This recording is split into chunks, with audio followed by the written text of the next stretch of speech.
అందరికీ ప్రైజ్ అండి. ప్రభు పేరు అందరికీ వందండి. ఈరోజు మనం చెప్పబోయే అధ్యాయం నిర్గమకాండం 15వ అధ్యాయం 26వ వచనం.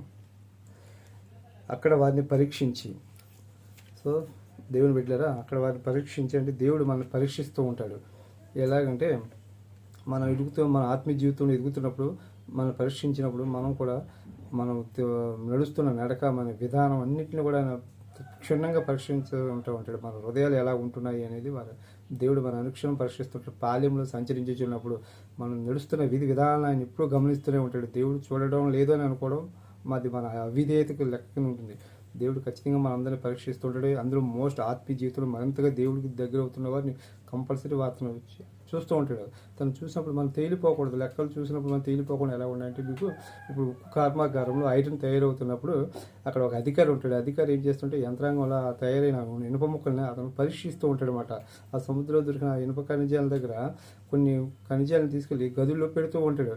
దాని వేడిని పరీక్షిస్తూ ఉంటాడు. ఆ అధికారి పరీక్షించి ఈ వేడికి ఇది తట్టుకుంటుంది అంటే కొన్ని ఇనుప కడ్డీలు ఏమవుతుంటే సాఫ్ట్గా అది సన్నని తీగలాగా తయారవుతుంటాయి, కొన్ని హార్డ్గా ఉంటాయి, కొన్ని మెలికలు తిరుగుతుంటాయి, మూడు నాలుగు రకాల భాగాలుగా ఉంటాయి అన్నమాట ఐరన్.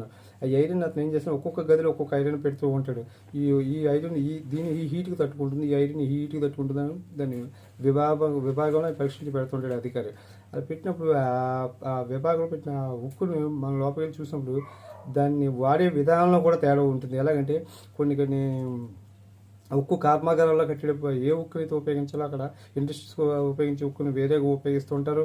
అలాగే పెద్ద పెద్ద భవన నిర్మాణాలు 50 ఫ్లోర్స్ ఐరన్ 50 ఫ్లోర్స్ అపార్ట్మెంట్స్ కట్టేటప్పుడు ఐరన్ విధానం వేరేగా ఉంటే, అలాగే బిల్డింగ్లో ఉపయోగించే ఐరన్ వేరేగా ఉంటుంది. ఉక్కును 3 రకాలుగా ఎడదీసినట్టుగానే మన ఆత్మీయ జీవితంలో కూడా దేవుడు మనం 3 రకాలుగా విభజించి చూస్తాడు. ఏ వ్యక్తి ఎంతవరకు తన ఆత్మీయ జీవితంలో నిలబడగలుగుతుందో విధి విధాలుగా చూసి దాన్ని బట్టి మన యొక్క ఆశీర్వాదం పొందుకోగలుగుతాము.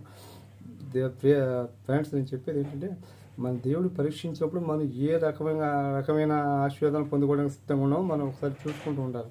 అందుకని మనం ఉక్కులో నిలబడి స్ట్రాంగ్గా నిలబడి, అంటే ఇసుక మీద ఇల్లు కట్టుకునేట్టు కాకుండా బండ మీద నిలబడేట్టుగా, అంటే పింగాణి గాజుల్లోనూ మొక్క ఎదుగుతుంది, ప్లేట్లలోనే ఎదుగుతుంటాయి. కానీ బయట ఎదిగే మొక్కలు రావి చెట్టులాగా స్ట్రాంగ్గా గాలి ఎండ వానికి ఎలాగైతే తట్టుకుంటుందో ఆ టైప్లో మన ఆత్మీయ జీవితంలో నిలబడి ఉండగలిగేటానికి మనం ప్రయత్నం చేస్తూ అనుదినం ఉండాలి. ఇది ఆత్మీయ జీవితం మనం నిలకడ ఉండడానికి మీరు అందరూ గమనిస్తారని చెప్తున్నాను. ఇక్కడ అదే చెప్తాడు. మనకి ఏం చెప్తుందండి, మర్రి చెట్టులో నిలబడి ఆయన పరీక్షించినప్పుడు మనం స్ట్రాంగ్గా నిలబడి ఆత్మీయ జీవితం నిలబడి ఉండడానికి సహాయం దయచేయాలని మీ అందరికీ కూడా ప్రభు పేట మరొకసారి మనం చేస్తున్నాం. అందరికీ ప్రైజ్ చూడండి.